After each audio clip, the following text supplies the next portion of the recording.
The morning air in the Great Smoky Mountains was cool and fresh, filled with the scent of pine and damp earth. Mist clung to the forest floor as sunlight filtered gently through tall trees, casting golden beams across the winding trail. Michael Grant adjusted the straps of his backpack, glancing over at his 9-year-old daughter, Ellie, who was bouncing with excitement beside him. She wore a bright purple jacket and clutched a small pink backpack that looked far too light for a real hike, but she insisted on carrying her own things. Her energy was contagious, and Michael couldn't help but smile as he handed her a water bottle. It was their special weekend, just the two of them. A father-daughter trip to the Smokies, something Michael had promised months ago. He'd taken time off work, planned a short hike on the Trillium Gap Trail, and packed snacks, a camera, and a trail map. Ellie had begged to come along ever since she saw pictures of the waterfalls. He wanted to give her a memory she'd never forget. The trail was moderate, well-traveled, and considered safe for families. What could possibly go wrong? They started off strong, moving steadily past patches of wildflowers and damp leaves. Birds chirped in the treetops, and Ellie kept stopping to point out mushrooms and squirrels. Michael captured everything with his DSLR, her smile, the way her curly hair bounced as she walked, and the light in her eyes every time she discovered something new. A few hikers passed them going the other direction, all smiles and nods. Everything felt perfect. Around mid-morning, they reached Grotto Falls, the trail's most famous feature.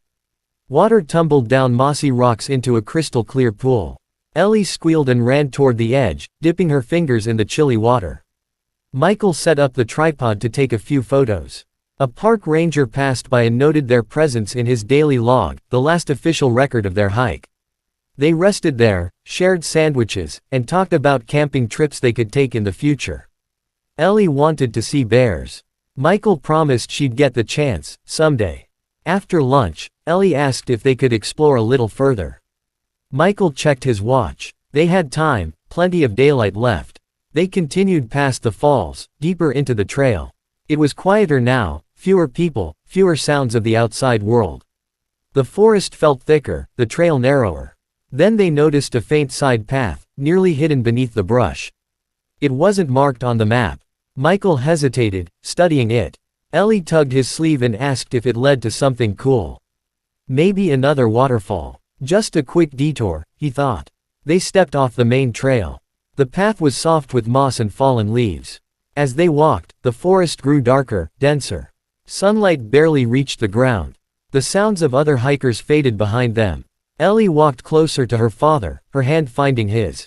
He gave it a gentle squeeze and smiled, but his eyes scanned the woods, unsettled by the sudden stillness. They walked for 10 more minutes before Michael stopped and turned around. Everything looked different. He tried to retrace their steps, but the path behind them had faded into the forest. No signs, no footprints, just trees stretching endlessly in all directions. Ellie looked up at him with wide eyes, sensing his change in tone. He knelt down, keeping his voice calm, told her it was fine, they'd just backtrack slowly. But no matter which way they turned, they didn't recognize the surroundings. The woods had swallowed the trail completely. That night, they didn't return to the parking lot. When rangers checked the trail logs and noticed the names of Michael and Ellie with no sign-out time, alarms were raised. Search teams mobilized at dawn. Helicopters flew over the area, dogs sniffed the forest floor, and volunteers shouted their names for days. Nothing. Only a single pink shoe was found on the edge of a steep drop. No gear, no camera, no bodies, just empty woods and a silence that grew heavier with each passing hour. The town nestled at the edge of the Great Smoky Mountains had learned to live with unanswered questions. Time passed, but the disappearance of Michael and Ellie Grant had left an invisible scar, one that pulsed quietly beneath daily life. In the weeks and months after the search was called off, posters had slowly vanished from store windows. The search parties dwindled, and the helicopters stopped flying overhead. But the silence that replaced them was heavier somehow, more oppressive. Every August, close to the anniversary of their disappearance, a small vigil was held at the ranger station. Locals gathered with candles and quiet prayers. Michael's wife, Laura, never missed one. Each year, her face looked a little thinner, a little more withdrawn. She had stopped speaking to reporters long ago. The news cycle had moved on, but she hadn't. She still kept Ellie's room exactly the same, unwashed clothes in the hamper, favorite toys lined up on the shelf. Every so often, she'd wake in the night certain she had heard a child's voice calling her name. The park rangers didn't forget either. Most had given up hope of ever finding new evidence, but a few still walked the trails near Grotto Falls, eyes scanning the trees more out of habit than belief. The forest had offered no clues, no fresh signs, no remains. Only once had something surfaced, a child's shoe, caught in a tangle of roots near a sharp drop.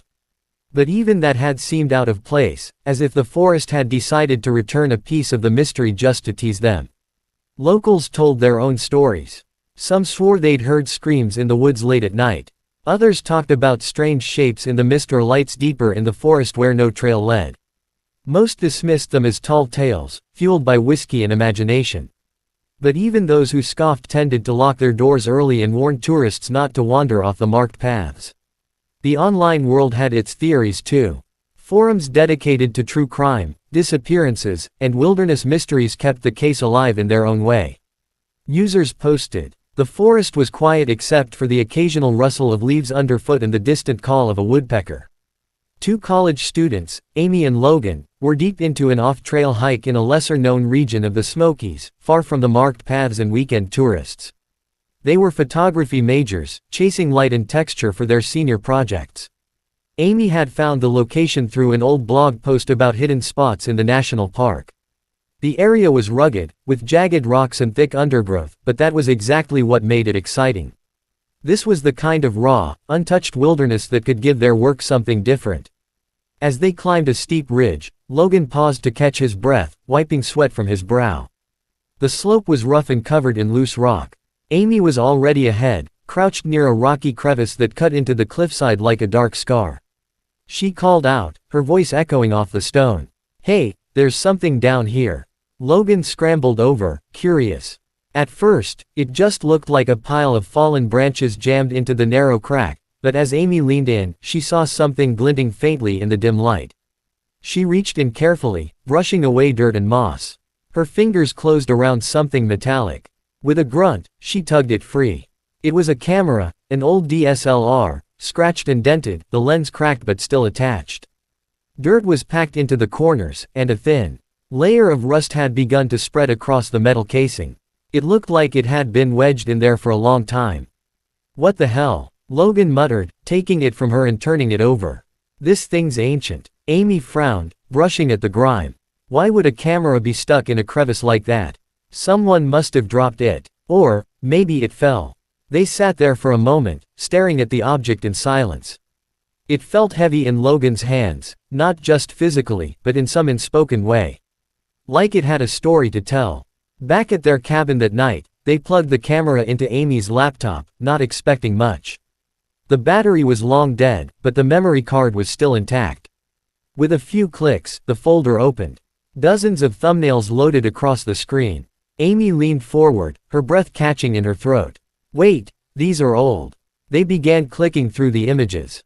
A man and a young girl, smiling at the camera. Hiking through the woods. Stopping by a waterfall. Sitting on a log eating lunch. The photos grew more recent, closer angles, slightly blurrier. Then the tone shifted. A photo of the man looking over his shoulder, tense. Another of the little girl holding his hand tightly, her face pale. The forest behind them seemed darker, more menacing. The light was dim, shadows stretched long. In the final few photos, the camera seemed to be moving erratically, tilted or half covered by fingers, as though it had been dropped or snatched. The last image froze them both. It was taken from the ground, the camera tilted slightly, as if it had fallen. The man was crouched protectively over the girl, his face turned towards something outside the frame. His expression was pure fear. The girl's mouth was open, mid-scream or calling out. And behind them, just a blur. A shadow. Something tall, or wide, or twisted, they couldn't tell. Amy backed away from the screen. That's them." Logan looked at her, confused. "Who?" "That dad and daughter who went missing. Years ago. I remember the story. They were never found." She pulled out her phone, hands shaking as she typed their names into a search engine. Within seconds, an old missing persons flyer appeared. Michael and Ellie Grant. Disappeared in the Smokies. Never recovered. The photo on the flyer was the same man and girl from the memory card. Same clothes. Same faces. Amy stared at the image on her screen again. The forest had given up a secret. But something about that last photo said it hadn't given up all of it. Technicians in the regional park office leaned over a laptop screen, the room silent except for the low hum of the computer. The recovered DSLR camera, now cleaned and carefully handled with gloves, had already caused a stir when the photos were partially accessed by the hikers who found it.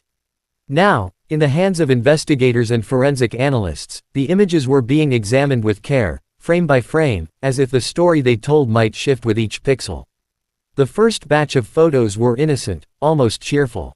Michael and Ellie Grant, captured mid-laugh on a bright, sunny trail. Ellie made funny faces at the camera, posing beside tree trunks and rocks.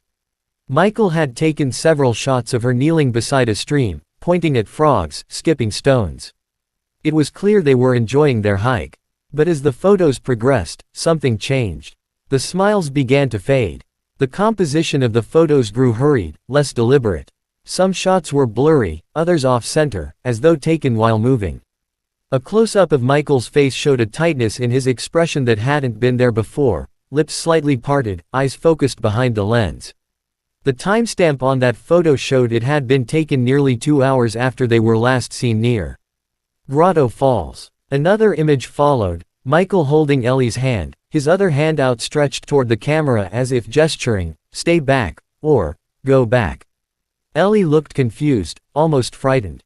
In the background, the trees grew darker, denser. There was no clear trail visible. The text scrolled further. More photos, taken quickly and chaotically, some completely black, others overexposed. Then, one showed the opening to what appeared to be a cave or natural rock shelter, hidden beneath overgrown vines and moss. Michael and Ellie stood at its edge. Ellie was looking inside, hesitating. "This doesn't match any marked location on the map," said one of the rangers, leaning in. "That cave, it's not on any trail." Then came the final few photos. They were silent screams frozen in digital time. Michael's arm around Ellie, holding her close.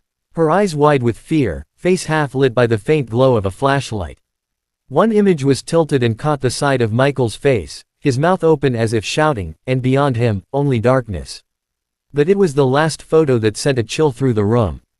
Taken at ground level, the camera had clearly been dropped or had fallen. The image was partially obscured by dirt and a crack across the lens. But still, it was sharp enough to see Michael crouched low, both arms protectively wrapped around Ellie. His face was pale, eyes fixed on something just outside the edge of the frame. Ellie was behind him, her hands over her ears, crouched low. And there, barely visible, was something else. A strange blur in the shadows behind the trees. Not a person, not an animal, just a shape. Towering, dark, unnatural. The analysts zoomed in, adjusted contrast and exposure, but couldn't make sense of it. No clear form, no identifying features. Just a silhouette that seemed wrong, too large, too distorted to belong to any known creature. The timestamp on the last image was hours after the last confirmed sighting of them. The battery must have died shortly after. "This is more than just getting lost," one of the detectives whispered. The park authorities immediately sent teams to search the cave area visible in the photo. But GPS coordinates were impossible to extract from the old camera. The background was vague, and the Smoky Mountains were vast. Still, the photos were now national news. And for the first time in 5 years, the mystery of Michael and Ellie Grant had a heartbeat again, pulsing from the dark corners of a forest that seemed to watch more than it revealed. Heavy boots sank into the damp earth as a fresh search team pushed deeper into the dense, overgrown forest. The area shown in the final photos from the recovered camera had been carefully analyzed, cross-referenced with old topographic maps and satellite images. A narrow quadrant was marked, a place just beyond the known trails, forgotten by most hikers and unmapped in official park records. It was there that investigators believed the cave in the photos might be hiding. Thick fog clung to the trees as the team advanced, machetes slicing through the underbrush. The forest here felt different. Silent, as if it was holding its breath. There were no signs of recent human activity, no trash, no boot prints, no campfire remains. Only moss-covered rocks, tangled vines, and an overwhelming sense of isolation. Then they found it. A ranger called out from ahead, his voice echoing sharply. The others gathered around, eyes widening at the dark slit in the rock face. It matched the cave entrance from the photo. Nearly hidden by time and vegetation, the opening was just wide enough for a man to squeeze through. Flashlights clicked on. Guns and radios were checked. They entered cautiously. Inside, the air was cool and stale. The beam of the flashlight danced over the jagged interior, walls marked by water erosion and twisted tree roots. Farther in, the cave widened. Dust and leaves covered the floor, undisturbed. But then someone stepped on something with a sharp crunch. A cracked flashlight. Near it, buried in dirt and sticks, lay a torn child's backpack, faded pink, with cartoon characters barely visible on the fabric. Inside, they found small, water-damaged drawings. Crayon pictures, childlike and innocent. One showed a smiling sun, a stick figure family. Another showed tall trees, and a strange shape in black at their center. Forensics teams were called in. Outside the cave, behind a large boulder, searchers discovered a shallow depression in the earth. With care, they began digging. What they found next confirmed everyone's worst fears. Fragments of bone. Not a full skeleton, only partial remains, but DNA analysis later confirmed they belonged to Michael Grant. There was no sign of Ellie's body. Her drawings were the only trace of her beyond that day. The discovery was national news within hours. News vans parked outside the ranger station. Interviews were held. Reporters asked whether foul play was involved. Officials hesitated. Nothing in the evidence suggested another person had been with them. No third set of footprints. No signs of a struggle. No injuries consistent with an attack by animal or man. Yet the final image on the camera, and the strange silhouette captured in the background, lingered in everyone's mind. Something had driven Michael and Ellie off the trail. Something had led them to that hidden cave. And something had kept them there. Back at home, Michael's widow was finally able to bury a part of her husband, holding a small ceremony with family and close friends. But without Ellie, it brought no true closure. Online forums exploded with theories. Cryptid hunters, conspiracy theorists, and amateur sleuths dissected the photos, claiming the blurry figure resembled everything from Bigfoot to a government experiment. Park officials dismissed the chatter, but privately, some rangers refused to go near that part of the forest again. One young ranger, new to the job, asked a senior officer what he thought had happened. The older man just looked out at the shadowy trees and said, "This forest has secrets it doesn't always want to share."